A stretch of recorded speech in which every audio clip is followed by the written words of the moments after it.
Good afternoon. Could you please introduce yourself to the court? My name is Dr. Kody Palmer. I'm 52 years old and I'm a private consulting forensic investigator. How exactly did you become a private consulting forensic investigator? I got my forensic science degree from Texas A&M University and my medical degree from the University of Nevada, Las Vegas.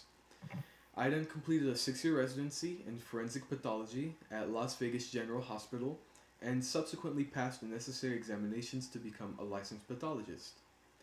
After that, I began working as a deputy forensic investigator in a county near Roane County, but I realized that I prefer to work more closely on cases than that will allow me to.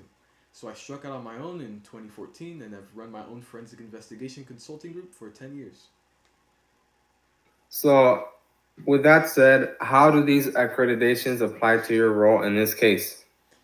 My forensic science degree and experience qualifies me to analyze forensic evidence, like the tire tracks and rope at the scene, and my pathology accreditations and medical degree qualified me to analyze the toxicology report, which Taylor Alexander took on November 11, 2023. So, you're telling us that you can confidently say that the testimony you will give today is precisely accurate? Of course. Okay, then let's move on to your analysis, Dr. Palmer. Do you recognize the item in this image? Yes, that is the blue duckline rope which was found at the scene. I was tasked with analyzing it. Do you know exactly what this blue dockline rope was supposedly used for?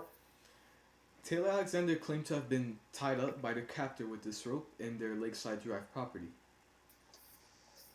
So, were there any signs of Taylor Alexander being tied up? Um, Taylor Alexander had ligature marks on their wrists, which matched the marks that the 36 long and 3/8 in diameter blue dockline rope, which I analyzed, would have made. So, do these ligature marks found on Alexander's wrist confirm that Alexander was tied up by somebody? Not necessarily. A person can learn to tie and untie slip knot around their own wrists. It is a tricky maneuver, but with practice, anybody could do it.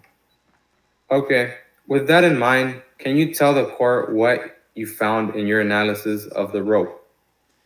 After analyzing the blue dockline rope, I found no trace of human DNA apart from Taylor Alexander's on one of the rope pieces. This DNA presence is consistent with Alexander handling the rope at any time prior to the deputy's arrival at 1335 Lakeside Drive. So, this means that there is no conclusive evidence which shows that somebody handled the blue dockline rope at the scene, which was used to tie up Alexander. That is correct. Then let's move on to the next piece of evidence. Do you recognize what this is in the photograph?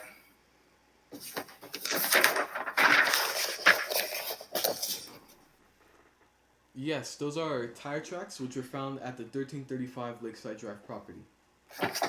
Can you please give your analysis of the tire tracks that were found at the property 1335 Lakeside Drive?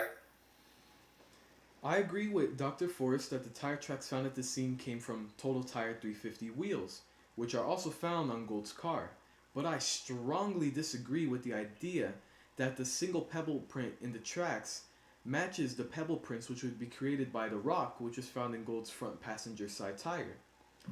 Gold's car would have created many more distinctive impressions than the single one which was found in the tire treads, and furthermore, in a rural area like Emerald Bend, a single pebble imprint is not so unique that it conclusively shows that the car at the scene was Gold's.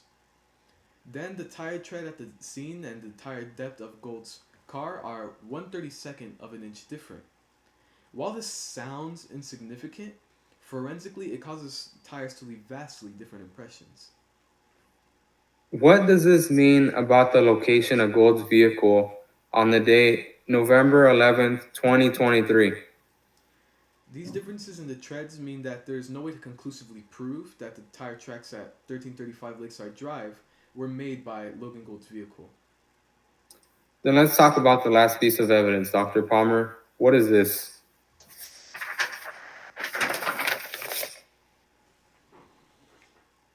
That is Taylor Alexander's toxicology report.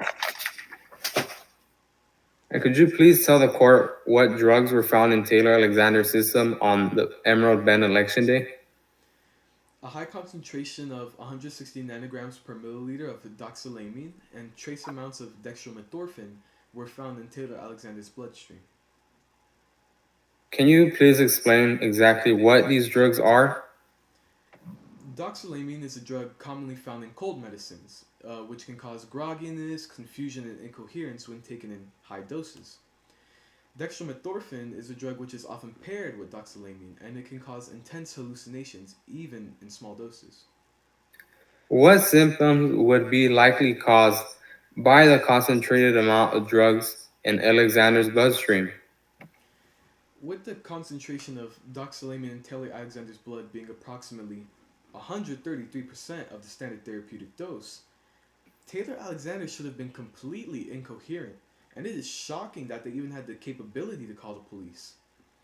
It is also possible that Alexander would suffer from intense hallucinations due to the dextromethorphan in their blood. So, to add on to that, what do the concentrations of drugs in Alexander's system suggest about the dosages of drugs that they must have been given? In order for Alexander's drug concentration to be that high at 4:45 p.m., they must have had a large dose later in the time frame than Alexander and Dr. Forrest are suggesting. Alexander claimed to have been given two doses, one large one earlier in the day and a smaller dose later on. But the giving of two separate doses is unconfirmable, and I would suspect that to have such a high concentration of doxylamine at 4:45 p.m., Alexander would have to be given a large dose of the drug at or past 12 p.m. Why is it that Taylor Alexander's recount of events is inconsistent with your findings on dosages that they must have been given? Well, as we discussed previously, the concentrated amount of doxylamine and dextromethorphan in Alexander's system would have had serious negative effects on Alexander's mental capability to process and remember things. I would even say that Alexander may have had vivid hallucinations, which would explain their less probable recount of events. Just to review the facts that you gave today, what do your findings show about who was conclusively at the crime scene? When the fact that no other person's DNA was found at the scene except for Alexander's is paired with the fact that there is no way to confirm someone gave Alexander two doses throughout the day, and that there is no way to conclusively identify the presence of any one person at the scene through the treads which were found at the scene, the only person who can conclusively be tied to the 1335 Lakeside Drive property by the evidence I analyzed is Alexander.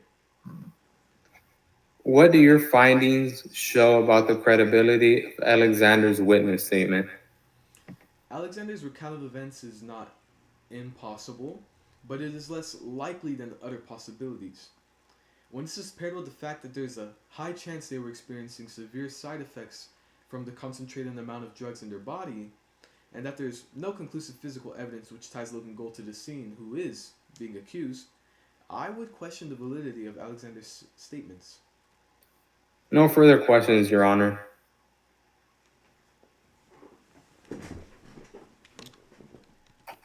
All right, that's the one. That's the one.